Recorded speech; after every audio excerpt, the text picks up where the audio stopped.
Hi,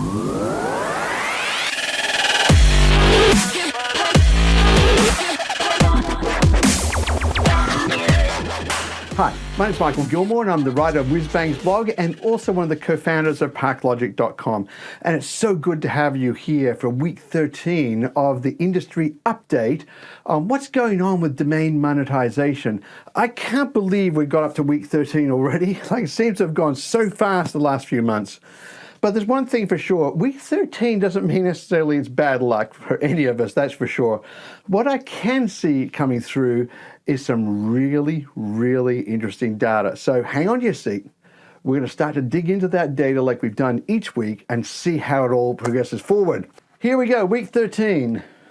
So what's going on with the normalized RPM? The normalized RPM, as we saw, had been all over the place as an aggregate. But now what we're seeing is that there's a trend upwards in the RPM, but the normalized RPM seems to slip down. Now, that could happen for a number of reasons.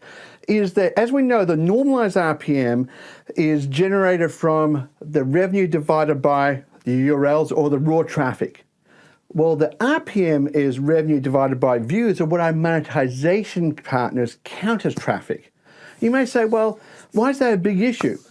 It is a really big issue. As a key part of optimization for any domain is trying to find out who's going to recognize the traffic. So if you have all of your domains at one particular provider and monetizing there, but they have a set of filtering rules which knocks out a chunk of the traffic, let's imagine they're false positives in that mix, then you know what? No matter how well things are going there with that one provider, there's that segment of traffic which is given a value of 0 because it's been filtered out. So as a part of what we do at ParkLogic in optimization is to get that bit of traffic which is not recognized at that particular provider and see if it's recognized elsewhere. And like I said, we're trying to get rid of all those false positives. So that gives an increase in RPM, and that's our goal over time. So what we quite often see when a person moves their domains to ParkLogic, for instance, is we see two things happen. One is views go up because we find homes for all that traffic, and also RPM goes up over time. But so what's going on with normalized RPM? Why is it going down? Because it could be there are some really big domains hit the system and everything like that with junk traffic, and that'll artificially push the normalized RPM down. So it's something to keep an eye on, and this is something we are looking at all the time, is what's going on with a normalized RPM and that differential between normalized and RPM. So let's move on. So what else is going on there? Oh, earnings per click and click-through rate. I keep on saying every single week, I don't know why I even put this slide in here. To me, it's all just smoke and mirrors because it depends how someone counts a click. What is a click? Really, what is a click? A click is something that's been recognized as a valid click. So what's a valid click? It always comes down to, all right, so why is it that earnings per click goes down when click-through rate goes up? Why is it as more people click, the earnings per click goes down? It bamboozles me. I really can't work it out. The only possible explanation would be that the volume of clicks is soaking up the advertising spend, which I actually don't buy into. I'd say that would be pretty phenomenal. But that's the only possible explanation. But anyway, let's just move on from this slide. So let's take a look at the next one. What's actually going on here? Volatility. We saw towards the end of last week, or the beginning of the last video, that the volatility was causing a great big dip, and we've now seen that dip there right at the end. So if you can see here, right at the end, that massive dip, and then it's beginning to accelerate back out again. Now, because the way the volatility charts I've been creating, the formula behind them, you will get a natural sort of porpoising, but typically it tries to go up and down around that 100% line, where it's an expansion or contraction, expansion, contraction. And the reason why you'll get that is because as there's an expansion, and we do a test against that point there from week to week, we do a test, and we say, is this point higher or lower than this point? And if this one's just been on up, there's more likely to be down, so it gives an artificial down. So ultimately, where we're trying to trend to is that 100% line, which means all is good.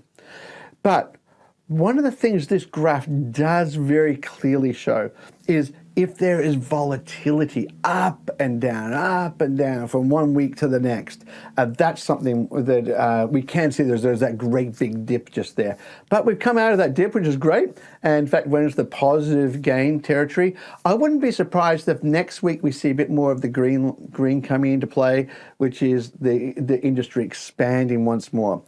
But remember, we're coming into what's traditionally the slow season for the domain industry. And we typically see about a 15% decline in earnings, typically speaking. But I think this year is going to be completely different. And when I say the reason for that is because of COVID, the fact that most people have already taken their vacation, they took a vacation or they lost their job. You choose which one you want to do. And most people, I think they said vacation's good. So they took their vacation, so no one's going to be going away, or much less people will be going away in the American summer period and the European summer period. So I think businesses are wanting to gear back up for work. They're wanting to get stuck into things and really accelerate forward. Why? They got a great big massive cash flow hole called COVID-19. And they need to get that going. So I made a prediction, I think, in one of my previous videos, that rather than seeing a 15% decline, I think we'll see a 5% increase. And the jury's out yet. It'll be interesting to see what happens in July. I'm looking forward to those numbers in July. It'll be good. All right then, so what's going on in the share between Google, which is Google's in blue, and also the direct advertisers in red? And you can see the direct advertisers definitely now a swing back. Direct advertisers are beginning to win more of the revenue. Remember, this is a comparison on a revenue basis, percentage shares. So Google's still winning a lot more, but direct advertisers are slowly, I think, swinging back. I remember, was it about July 2019 or thereabouts? It was direct advertisers winning 60%. Google fought back. And there'll be a constant tussle between the two of them of who is winning the vast majority of the revenue. I'm pretty pragmatic with these things. I actually don't mind where the traffic goes, as long as the person who wins the traffic is paying more than the other guy. So I'm very mercenary when it comes to that sort of thing. So let's take a look at the next chart there. So what have we got? This is by traffic levels. And the reason why I put this in, it really shows where Google has its advantage. We saw before that the direct advertisers, they're winning a chunk of traffic, like 30, but I think it's about 36% or thereabouts of the traffic compared to Google. So a big chunk of the traffic by revenue, but by traffic, they're winning about 8 to 9%. So what that says is this, is if you're missing out on that 8 to 9%, you're potentially missing out on a 36, 37% increase in your revenue. That's a big jump upwards.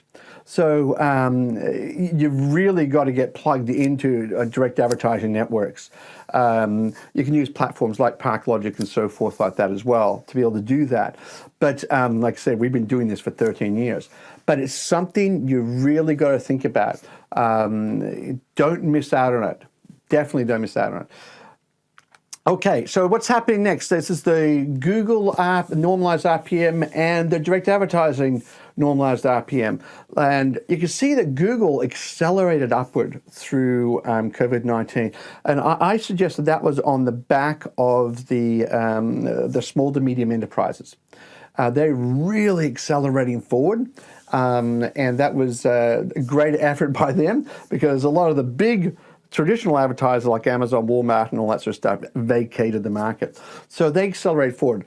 What we're looking for, I think, in the coming months is to see what happens with as those big corporate advertisers come back into the market. When they come back to the market, hang on to your seats, because I think we're in for a really good positive ride. Hence why I suggested we're going to get 5% uplift at least.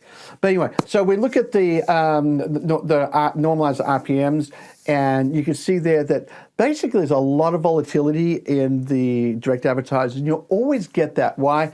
Is there's not as many of them in the mix. And a lot of the direct advertising networks are pulling more and more advertisers in, which is good. So it is slowly smoothing things off, but you still get those bumps up and down that are quite dramatic. And the reason why is because as advertising budgets are consumed, then it goes down, then it goes back up again as they're released again by the marketing managers and so forth, like that. Versus Google's got a massive amount of advertisers, and so it's not as bumpy. It really isn't bumpy, but that's to be expected. Okay, so this is exactly the same chart, but now we're looking at it on just the last 2 weeks, a snapshot, just to see if we can see anything happening under a microscope of what's going on with the normalized RPM for Google and also the direct advertisers. And as we can see just there, they're both trending upwards, which is a good outcome. So maybe my prediction is right. We'll see what happens.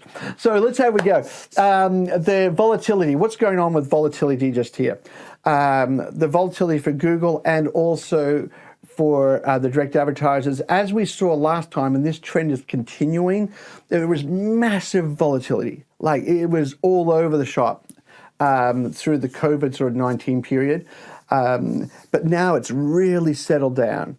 I think as people have come out of lockdown and everything. What I'm going to find really interesting is I read a news article just the other day that it looks like the US may be going through a second wave of COVID, the beginnings of a second wave of COVID. I hope and I pray this is not the case, because that means people are dying, families are impacted, and that's just a terrible situation. So it's a scary proposition if that second wave really hits. And I think we're going to be in for a time of volatility then as well. I really do. But let's hope that doesn't happen. We don't want that to happen.